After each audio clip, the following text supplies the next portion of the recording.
Got a question? Ask Tom.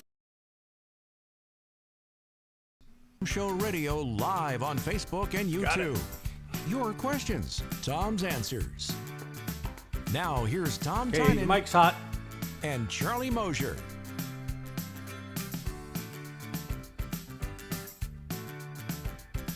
Live AskTom Live. I don't know if I like that. That's a little redundant. How about just welcome to AskTom Live? And I'm live. No, that's kind of redundant too. Okay, April Fools, I'm not live. Yes, I am. So that's not going to work either. Anyway, got that out of my system. It is AskTom Live. We welcome all of you here. Charlie told me that I was using the wrong name, so I had to get it. And sometimes you just repeat something enough, Right. and then you're used to it. Now I'm used to it.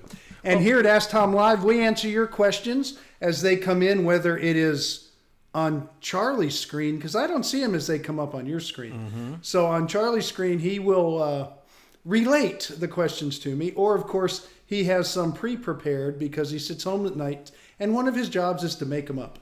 In fact, he's coming out with his new book, the Ask Tom Live, I Made Up All These Questions Tom Couldn't Answer book. What do you think? Everybody else does it on like CNN and Fox, and everybody has a book. Well, my understanding is we're all entitled to our own facts. So we're joining in on that here on HomeShow Radio. This is a world of their own facts, yes. And that's not April's Fools. That actually is really true. No, those fools are 365 days a year. So there you go. Now, but what we are anyway, doing we're here to answer your questions, and I do it on Saturday and Sunday on Sports Radio 610 on HomeShow Radio. There you go. There you go, right there. Saturday 9 to 12 and Sunday 8 to 11. And I need to get some of that Gorilla Glue so I can glue these things in my ear so they don't come out like the lady did with her hair. Now, of course, you have Danny, who is the expert when it comes to gardening, who was a big hit at the last two home shows we did because of the big freeze here in Texas we had. And he was helping everybody, telling them pretty much, yeah, it's dead. You have to replace it. So he was dealing with his plants, and he does that from 7 to 9, on Saturdays right before my show, answering your questions, usually trying to keep them alive. The freeze was a little rough, but he does a great job of that too. Well, actually, I got a great idea from Danny. He shared a post on the HomeShow Garden Pros Facebook page there. Somebody had this dead tree, and they trimmed it back, and they hung baskets on it. I thought, genius! And so we're going to do that with the Japanese maple that's been dead in our front yard here since February. What's in the baskets? Oh, Easter baskets? No, flowers. Flowering plants. Oh, flowering a pots planter. and stuff. Yeah. That's just someone cheap that doesn't want to get a root digger and dig those roots out. So, a root grinder. Yeah, okay, fine. It'll slowly die and go away in 20 years, yes. And so will the baskets. Well, Chad's excited because it's going to give him job security. It's something for him to do around here, water those flowers and keep them alive in the basket. Oh, is this in front of your place? Yeah, right up front. Oh, that's right. Oh, the yellow tree. You haven't been here in a while. That's right. I No, forgot. That's right. Oh, Tom I used thought you to meant your come backyard where your swimming pool's going. Tom used to come here every Thursday. I did. And now when he comes in, we're like, who's that guy? And he's lost so Pretty much weight. much. He's lost so much weight last time we saw him. Nobody recognized him at the front door. So. No, yeah, I just haven't been around it in radio. All you are is a voice. You're never a it. face. Well, you, my dear viewer, are a question away from being on our show. And it's easy peasy, lemon squeezy. All you got to do is down underneath there, you got that comment section. Go ahead and type your question in there and send it in. Tom's here to answer them. We also are going to answer some questions that come from the HomeShow Radio Ask Tom section at HomeShow Radio. All legitimate questions, none of them made up. That's true. You can't make these questions up. No, you really can't. And you know what? I've had people try to call the show and they just wanted to hear themselves, so they try to make a question up. And that's not that I'm really good at, answering all these questions, but I've been doing it for 35 years. But I've done it so long that I can tell when someone's actually making it up. Because I'll ask one little, like, so how big is it? And I just don't know how to go with anywhere. They just wanted to hear themselves. Doesn't happen much, but once in a while someone will call a radio show and just do that to hear themselves. Limbaugh used to call them seminar callers. Is that what it was? They've been to a seminar on how to fake out the host and stuff. Yeah. No. Oh, okay. I'll tell you something Not very else that much happens. on my show. If you listen to HomeShow Radio, we don't have this problem as much as we used to have it. Is that we used to have when somebody would be new on the show, they would have one of their people call up and ask a question. Hey, I've got, and they'd ask those the question. I call bait questions. Right. Yes. And they'd ask the question in such a way there's only one answer that really is about them. And Tom would be really good about handling them. He'd go, well, I don't know. Hard to say. No, I would direct them. But that's just so people know. When you get a new advertiser, they think, I'll have all my friends call, and then Tom will just give out my name to all my friends. And then it'll go out over the air. I always tell them when we bring them on, listen, we love having you. Don't do that. I'm going to make you look bad. Not purposely, but I have to redirect it. And then you're going to get upset. And we snipped that one in the bud. That was quite a while back. People don't do that much anymore. You know why? Yeah. Because I told them, I said, watch what Tom does to me on that show every week. He's going to do that to you on radio. Nice. I know how to squash something fast. And he does it, but in the spirit of Christian love. Nice. Yeah. You don't know it. I know it.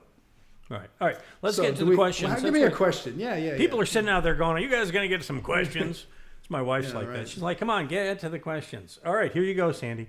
First question comes to us from Reese up in Copperfield. She says, I'm thinking about purchasing a home built in 1975 out in College Station. It appears to be in pretty good shape.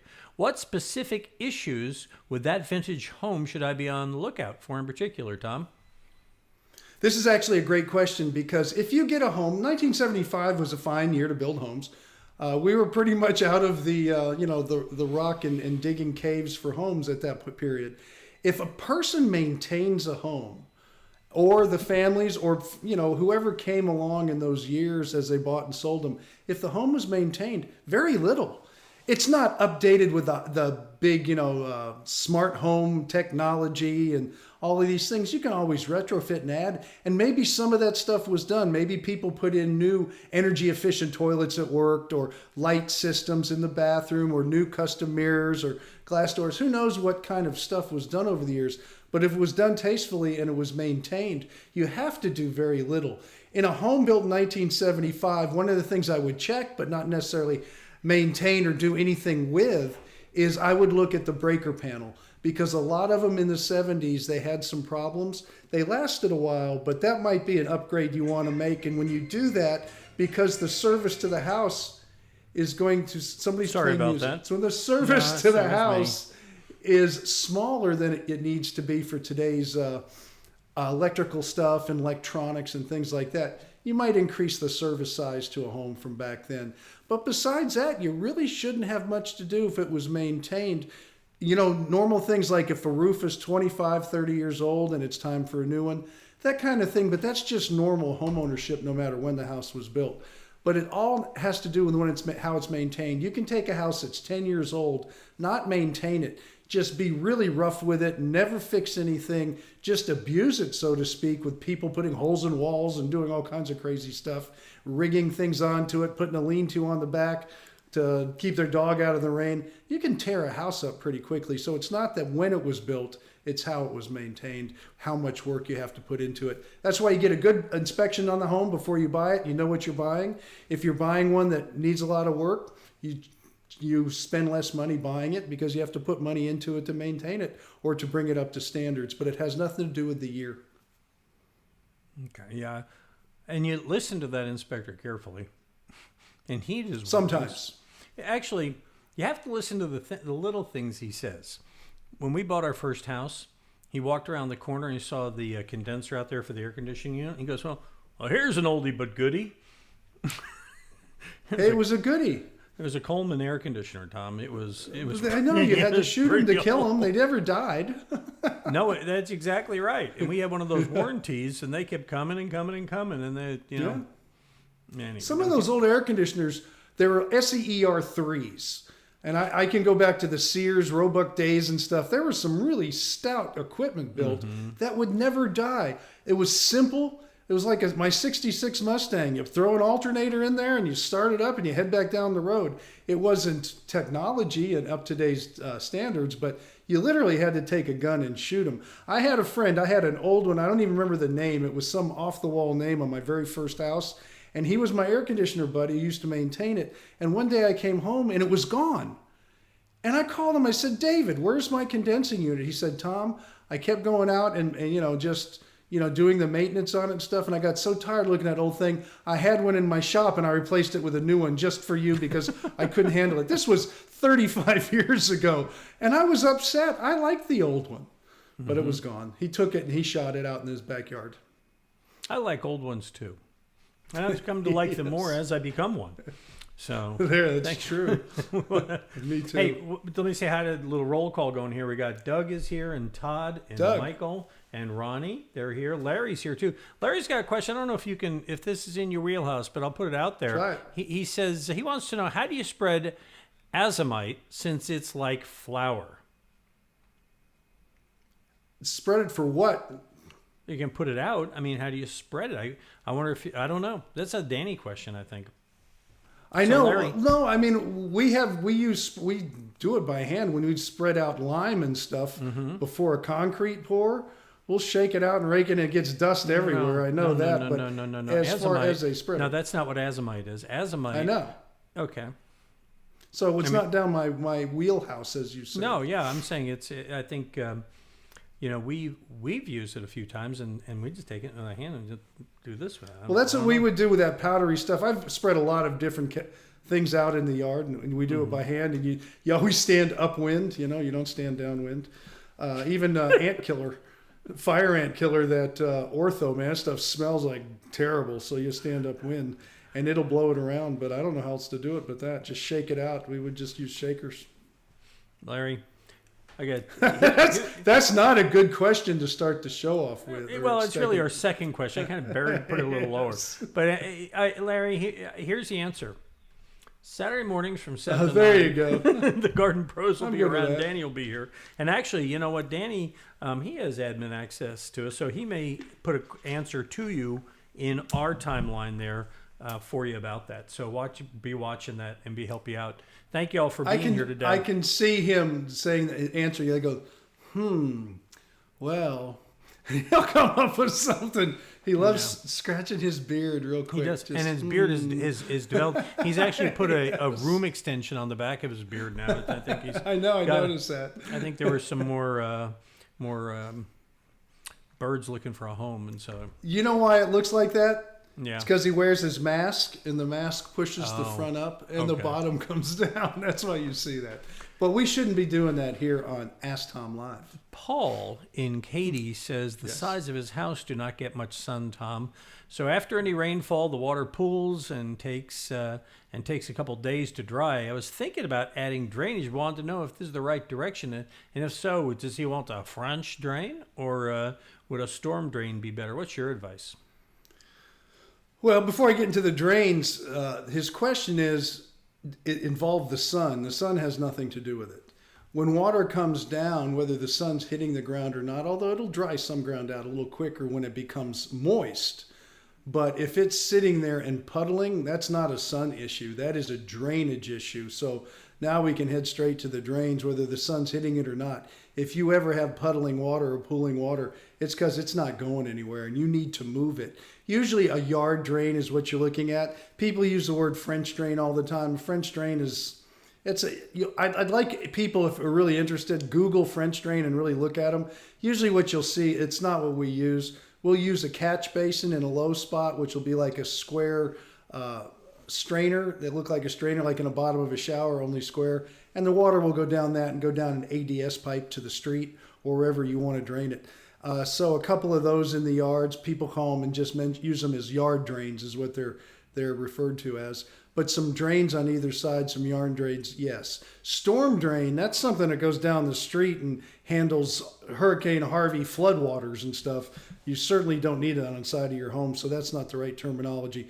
But yard drains down either side, move the water, don't let it pool, don't let it puddle. move it quick, and then just the air and everything else will dry out the soil itself. But that's not the sun's issue. The sun is for things to grow and photosynthesis and all that.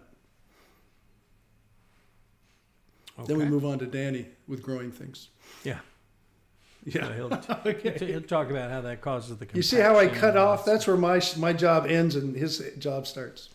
Okay. Yeah, my cardiologist father-in-law, when you ask him anything medical, he goes, "I know this." Exactly. Yes. All right. Alrighty. Hey, Ricky just came in. Hey, Ricky. Good to have you here. Thank Ricky. you for watching with us. Let's see. Next question comes to us from Karen in Somerville, Georgia. She says we had some cabinets that were made when we built out the home 25 years ago, and they used a baked-on white finish, and they're now in need of repainting. Is there anything I can use that will stick to the slick finish? It cannot be sanded because it's so hard. I guess it's really baked on, Tom, that they can't sand it. I don't know how they baked it on, if it's a wood cabinet. If it's a metal cabinet, it would be a powder coating of some sort. And that is actually a baking process. So that might be. But it's probably a very hard finish. And if they did a hard finish on there like a lacquer, we can do what I'm about to tell you and it'll work. If it is a powder coating, same thing. Although powder coating, you can rough up a little sandpaper, but you don't want to do it much. There's a product out there that our favorite person in the whole world named Rudy from Rudy's Quality Painting has taught me about. And he uses it on all these hard finishes that he has to go in and repaint inside people's homes. Because you don't want to sand. You don't want stuff airborne. You don't want the dust. You want to use a chemical etcher, so to speak. And the name of the product he uses, and I've used it too, it's called Crudder. And it starts with a K. K-U-R-D-D-E-R, Crudder. And just follow the directions and you wipe everything down and it becomes kind of tacky and it actually etches the surface through a chemical process. Then you can go ahead and paint if you want to do that. But that's how you would get that surface to hold a new paint. Is this a common problem, Tom? Well, the baked on thing kind of throws me. I'm not sure what's baked on. Is it a common problem to have a hard finish? No, that's good. Anytime I built homes, all our undercoating on all the woodwork was a lacquer undercoat, which is hard as can be. When they sanded it in new construction, it became like glass. And then we'd put the oil-based finish coat on there, whatever color or tint they wanted and whatever sheen they wanted as far as finishing out the house. And it looked fantastic and it held up really well. But you'll get hard finishes. And it's not that you can't sand them. Something will etch them or scratch them if you want to, if you try hard enough. But you really don't need to get into that, and you try to avoid sanding in all cases unless you're refinishing antiques or something. You don't want to do that in the middle of your living room. Take it outside or out in the garage to do all the sanding and stripping. But as far as that goes, the liquid deglossers are very common. And just a rule, if you're going to come back with a water-based paint, you use a trisodium phosphate in water, TSP in water, to clean and etch the surface. Because a water base goes with a water base and that you mix with water. If you're going to use an oil-based paint like you would on cabinets or something of that nature, you use a chemical deglosser, and Crudder is one that works very well. Yeah, I'm wondering about that, if it is not necessarily baked on, but it's one of those hard enamel kind of finishes. Like That's what I'm thinking. I think it's a talking lacquer. about. It's a hard enamel finish. I do. Yeah. And it can be hard. It's great. No. And the other key thing in your advice there, Tom, is if you're going to strip, do it outside. Well, I don't know if that's really the case. You could go to That's jail. what I heard you say. Stripping's better in the bathroom. Yes. Unless it's a cabinet. I don't know where Unless you're it's going, it's a Charlie. cabinet, you want to take it outside. Yes. Come on, I was just repeating the important part. Get your mind out of the gutter, will you? Yes. Next question. I'm not going down that road anymore. Broderick, Let's Tom, take there's a so right. many roads Tom won't go down. Yes. Broderick in the Heights says, I'm considering painting my concrete stamped patio. Are there any special considerations that I should take in doing this, Tom? No, you're going to use a deck paint that's meant for concrete. You don't want to use an epoxy. Epoxies don't do well outside. Epoxies do real well in garages and warehouses and things like that when it comes to the floors, to the decks. But just use a deck paint and just make sure it's good and clean and ready to paint, and paint right over the top of it. It's a pretty simple process. It's not much different than repainting your siding on your home, which if you had hardy siding is a cement siding. You make sure it's clean and you paint it with an exterior house paint, you're not going to walk on it, so you don't need a deck paint. Deck paints are a little harder finish, so for the walking, make it a walking surface. Mm-hmm. When you do that, when you paint because I remember hearing you say that pattern concrete can be really a challenge. The integrity of it isn't quite what a solid piece of concrete was. I think you told me that stamping into it when they're pouring it like that creates a thinner part of it. Is that not right? No, did I hear you wrong on that? I don't think I ever would have said that because the stamp is so minor.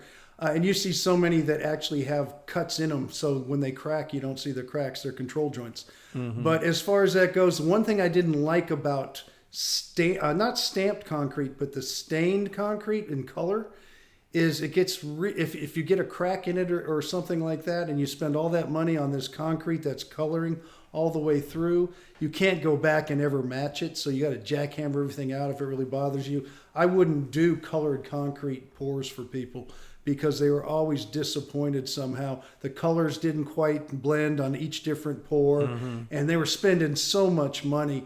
And stamped is okay. It's you got to be really good when you get someone to do it. And it's going to be expensive because you can do it wrong. If they don't get that stamping right, you're going to get weak points where they got the stamp done too late and the concrete was already curing too fast. So there is some application issues you got to be very careful with. You might have heard that. That's what and I heard so you say. got to be really careful and have someone really good with enough people to finish it properly. Yeah, there's a subdivision over near here called Lakes of Parkway, and I swear every driveway is stamped concrete, and they've been colored, and they've got that sealer on top of it, and they almost look like they're kind of shiny. And I just it's like it seems like not for me, but people. Yeah, there are people who like. Oh, you got to constantly put a sealer on it. You got to if you want to make it look good because it'll wear out. The sun will beat it up. Yeah, my dad used to say that's why they make red cars and that's why they make blue cars. So. Okay. I just bought a red motorcycle. Well, he also say there's an ass for every seat. So, but that's a whole different story. Okay, fine. All right. Let's go. That's clean enough. I'll go with that. All right. Fifth, I'm learning what roads Tom will go down. You know, we go on this little driving adventure every week, boys and girls. All right. Yeah. Got another question for you here. By the way, yes, a bunch of folk have come in since I last did a little roll call over here. Let's see. Did I say Wendy and Mary were here? They were here, I think. And then Richard's come in and Donald. And there's Jessica has come in. She's here. Thank you for being here. And we're here every Thursday from 4 till when we run out of questions, or if we have a guest, it'll run longer sometimes. We'll have some guests coming up. And, you know, Danny comes in here about once a month and takes care of all the questions we can't answer, you know, like, say, this one. Okay. Yeah. No, I like having him here because he's a smart guy. He helps out. He's part of the team. He's good. Yes, he's a strapping young man. So, all right. Yeah, he is the young one, too, in the group. He really is. He really is. Yes. You know, I was talking to my one of my kids' grandparents on my first wife's side. Anyway, I was talking to her, and she's like, "I'm so old." I told her, "You're not that old." And she told me how old she was. I said, "You're the youngest grandparent my kids have." There you go. Think about that. All right. Fifth question, and last one we got today. Unless you guys have any you want to put in the comments section down underneath, we'd love to get them. It's real easy. You just go to that comments section and fill them out, and we'll answer them for you. But Brian in Katy says, I have a 19-year-old tree in my front yard, Tom, that has grown under my driveway and is causing the driveway to raise by an inch on that side of the house. It has continued to raise over the past 6 to 9 months, and I feel I need to get this addressed. Well, the tree's going to win the battle. I'll tell you that right now. And if you've let it go to where it's an inch and now it's more than an inch, we have someone we refer all the time called Concrete Raising Corporation. They can raise it even more, but that's not what you're looking at. You're looking at to lower this thing. And with tree roots, the only solution I know of, and you can certainly call them out and take a look, maybe they can raise the other side and make it all even. I don't think that usually works with a tree root on the edge. But as far as that goes, is you jackhammer it out and you remove the tree root. I wish I could tell you could cut the tree root and slowly pull it out from underneath there, and then the thing would drop to its regular spot. But that's just fantasy land. that tree root is there for good until you grind it out, cut it out, or jackhammer it out. It's going to be there for a long, long time. But that's what you would end up doing, is removing the root system and maybe not allowing another one going under there by either removing the tree or putting in a deeper beam along the edge of your concrete next time, about 10 inches deep, so those roots can't crawl underneath there. It's very simple, but it's usually not done with driveways. They're done thin so the roots can get under there and then expand, because they're anchor roots that are growing up, not the feeder roots. Wait a minute. Did I hear you right? They designed the driveway so these roots can go under and expand and lift them? The driveways are designed to allow that to happen, not so they can. Okay. Let me change 3 words or 4 words there. It's like the way you said that. I was like, wait a minute. I know. I feel like I'm a Sounds like some politician kind of up on, fiendish business plan by the Concrete Corporation. Well, I think I'll circle around and say, how we do it now. Let's get in league with the roofers too, because we get the branches close to the tree. you know what? Maybe it is. I'm not much into conspiracies, but who knows? Maybe. But the roots got to get out. The only way is to get the concrete out. So it's a big challenge. And Concrete Raising Corporation is one of our Home Show pros. If you are looking for them, They do, yeah. yeah, and they can level that driveway. They'll take the humps and bumps and the lumps out of it for you.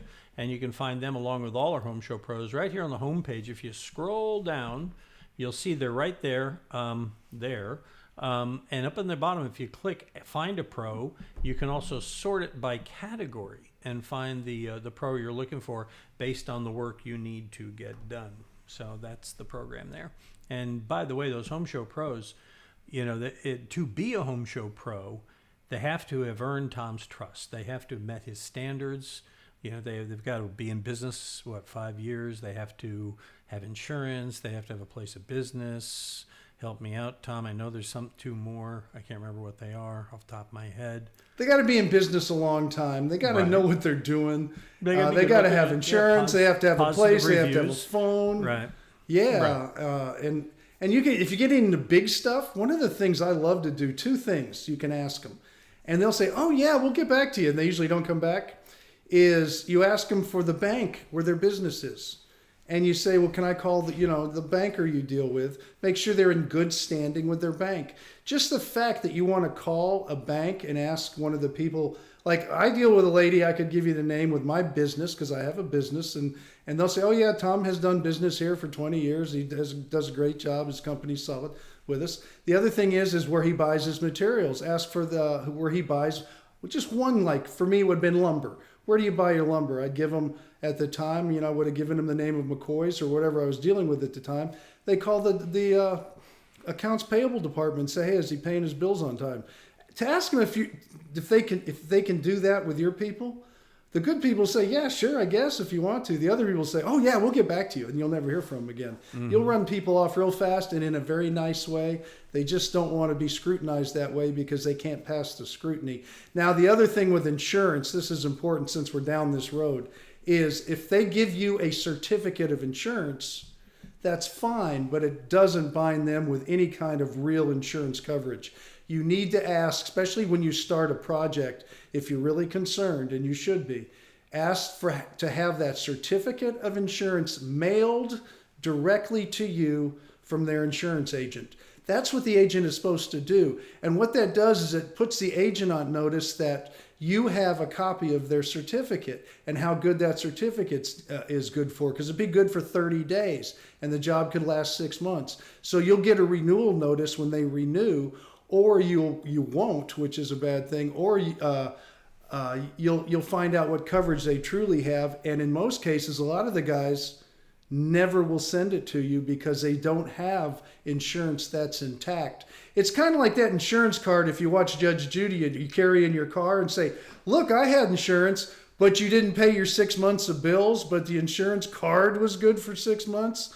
You really don't have car insurance if you didn't make your payments. And that's why you want to be put on notice from their insurance company. Because is that okay, Charlie? Because in case they're on Judge Judy? Did I miss part of that? That could be, or in case you need to take them to Judge Judy, Or most importantly, in case you call their insurance company and say, hey, the guy broke all the windows in the house. He spilled paint over my $100,000 Oriental rug. I need coverage. And they'll say, well, he didn't pay his bill for the last 3 months. He's not covered. Then guess who's not covered? You. You know, today's an important day. But I haven't mentioned this at all today. It's Kathy Turner's birthday. Is it? I just got to know who that is. Yes, I don't know if people remember Kathy Turner. She's a weather lady here in town. Okay. Okay. No, today's a very important day. Today is, you know what today is? Kathy Turner's birthday. What else? You know what else? I don't know. You tell me. No, come on, you know. I know you do. I'm not going. I'm not getting set up by you because I'm I not don't know what's setting going you up. on. I will not Nice. set up. No. It is. I know it's April 2021. It is April 1st, but that's not what I was talking about. I knew Well, that's then where I you don't thought I was know. going. I knew you thought that's where I was going, but it wasn't. No, in fact, I don't know. it I have no is. idea. It's opening day. That's why I have my Astros shoes on today. Go Astros! Yeah, hey, come on. It's not. That's right. We're actually I'm only 1,000 miles away. That's right. We're actually in the same room. Watch. I'm going to reach over now and get Tom. Now, wouldn't that be cool? We get it playing where somebody could reach across. No, that would not be cool. Okay, I don't like people touching me. I gotta get Sandra. But anyway, yes, it is. It is baseball day. Yeah, And that's it's why they're opening playing day. in Georgia. I hear. Yeah, a friend of mine is from back home in New England is a Red Sox fan. You know, she's also Catholic, so she's doubly long suffering. But she said, she says, easy.